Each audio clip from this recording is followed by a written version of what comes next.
Três vezes Ana chega na reta final nas novelas da tarde do SBT.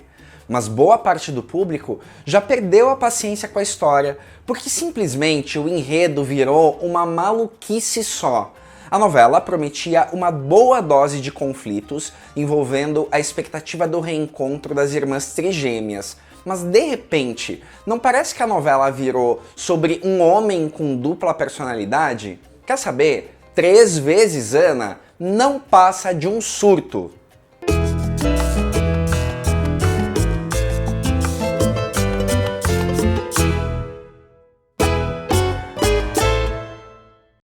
Olá, meu nome é Thiago Fernandes e esse é o Almanaque Latino, o canal onde novela mexicana é levada a sério.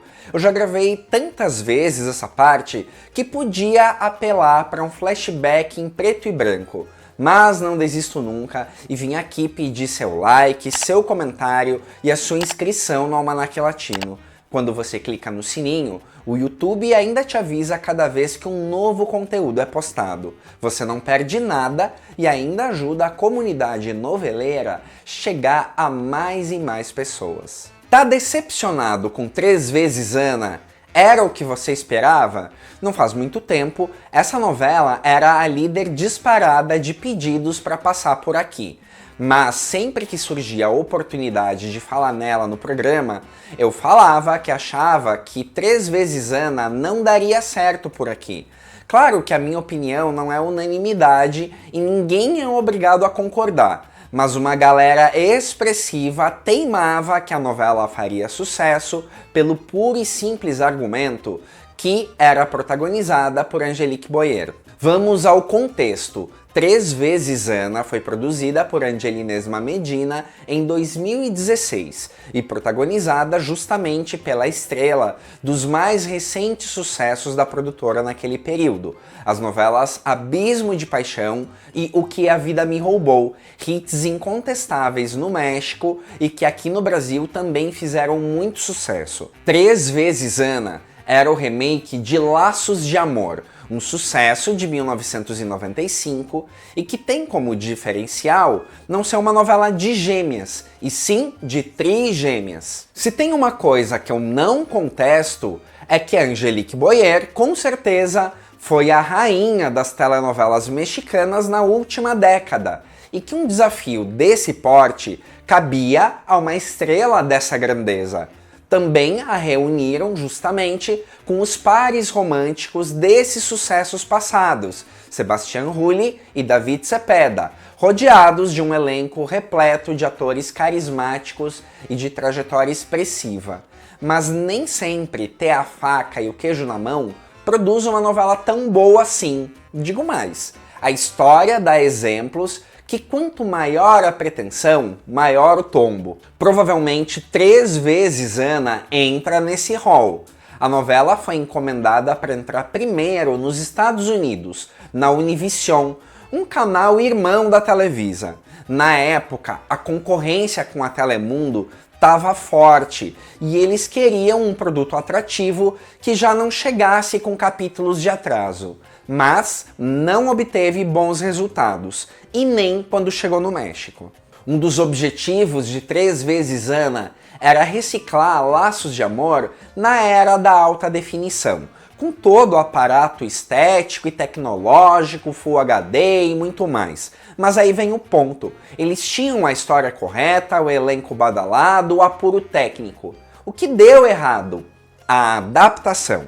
Laços de Amor é uma história original de Jorge Lozano, que nessa ocasião foi adaptada por Juan Carlos Alcalá. Antes de sair massacrando o cara, deixo claro que ele acumula grandes sucessos no currículo.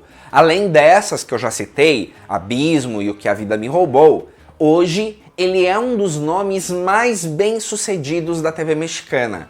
E adaptou um hit recente chamado Mi Fortuna es Amarte, agora sob a produção de Nicandro Dias Gonzalez. Mas eu acho que o que pegou em Três vezes Ana foi colocar um excesso de coisas que não estavam na história original para criar uma sensação de novidade constante, plots inesperados, revelações surpreendentes, um afã de encher a novela de coisas, tornando a história mais complexa. Só que ao invés de complexa, ficou mais para confusa mesmo. No trabalho anterior de Juan Carlos Alcalá, que foi Que te perdone Dios, um remake de Abraça-me Muito Forte, eu tinha criticado justamente a total falta de novidades na adaptação.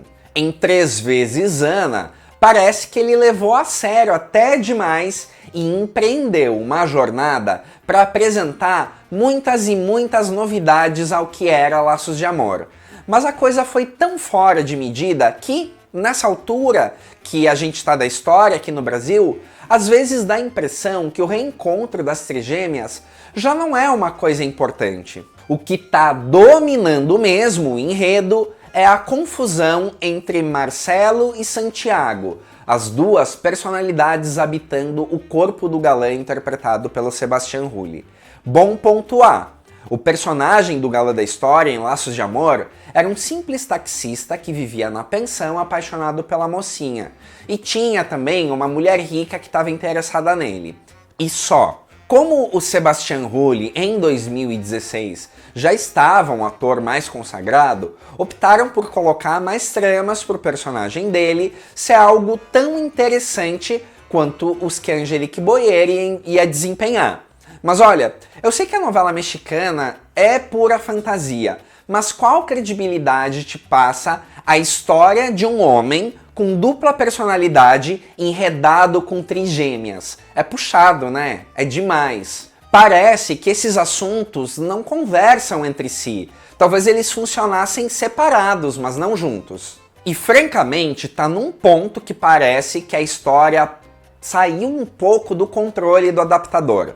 Parece que ele não sabe que final dá, porque tá difícil de dar uma solução pro passado do Marcelo, dar paz pro Santiago, ao mesmo tempo em que o Santiago é um homem desmemoriado e que precisa recuperar tudo o que ficou esquecido nos últimos 3 anos.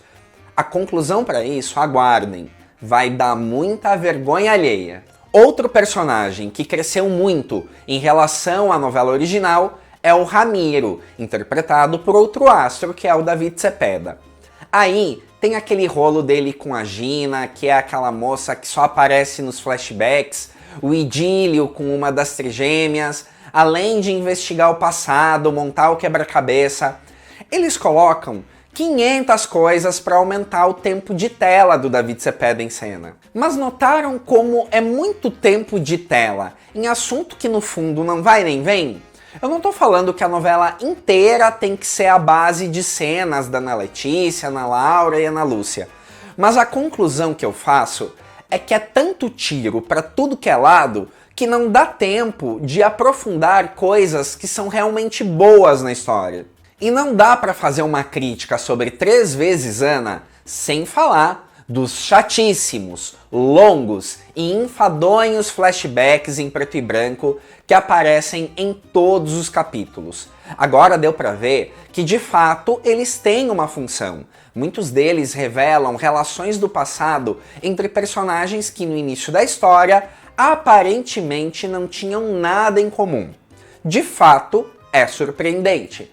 Mas foi a melhor escolha dramatúrgica? Com certeza não. Sem preto e branco, então, é pra matar, porque são sempre bem longos, e quando vai dando zoom em algum personagem para entrar em mais um flashback, vai dizer que não te dá uma preguiça.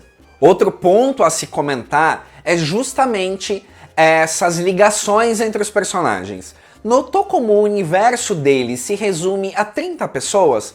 Porque a Julieta se revelou mãe do Isaac, a Hélida, que mora na pensão, se revelou mãe do Valentim. Dá pra ver que no fundo, todo mundo conhece todo mundo de um jeito meio irreal. Parece que fica a surpresa pela surpresa. De fato, algumas causam essa impressão, mas não é crível.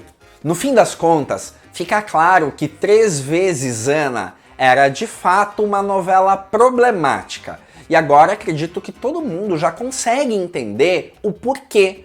E sabe o que isso me leva a pensar? Que tem novelas que são um flop de audiência, mas os fandoms de algum ator ficam martelando que a novela tem que passar aqui e que vai ir bem, Por exemplo, porque tem Angelique Boyer, esquecendo que uma novela não se faz um sucesso ou um fracasso única e exclusivamente por um fator, ou pela presença de um determinado artista. E conste que, caso ainda não tenha ficado claro, os astros de 3 vezes Ana realmente não têm culpa desse fracasso.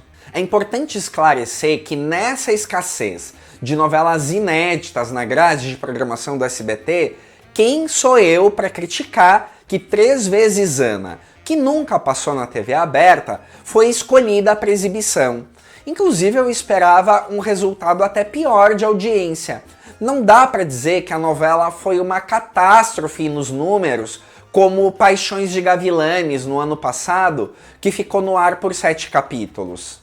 Inclusive, não sei se você lembra, mas eu cheguei a comentar na época da estreia de 3 vezes Ana que, quando eu assisti a novela, eu vi meio que maratonando. E sinceramente, não achei a novela em si um produto horrível ou que nada presta. Não é esse o caso. Mas eu vi a história de uma tacada só, onde os flashbacks, por exemplo, incomodam bem menos do que na experiência de um capítulo por dia, que é como vai ao ar na TV. Também ver de uma vez só me fez não perder o fio da meada, de que personagem tá ligado a qual. Na TV aberta, falando de uma forma exagerada, é como se o telespectador tivesse que ter um caderninho para anotar cada novo segredo revelado. Ou seja, o produto em si não é o pior que existe. Eu já vi diversas novelas mexicanas bem inferiores, mas a concepção de 3 vezes Ana foi um total surto. Vou comparar com a novela brasileira Terra e Paixão, que está no ar na Rede Globo nesse momento. Para quem já viu algum capítulo, reparou que todo dia a novela reconta os conflitos? Meio que isso ajuda o telespectador a se situar na trama. Eles fazem isso de um jeito exageradamente didático, mas não deixa de ter seu valor. Como essa novela não tá indo bem de audiência, esse jeito didático de contar os conflitos a cada capítulo é uma forma de um novo público ir se somando. É como se o cara fosse pegar a novela com o trem andando, mas ele vai conseguir entender. Em 3 vezes Ana, se você perde alguns capítulos, corre o sério risco de ficar boiando na trama.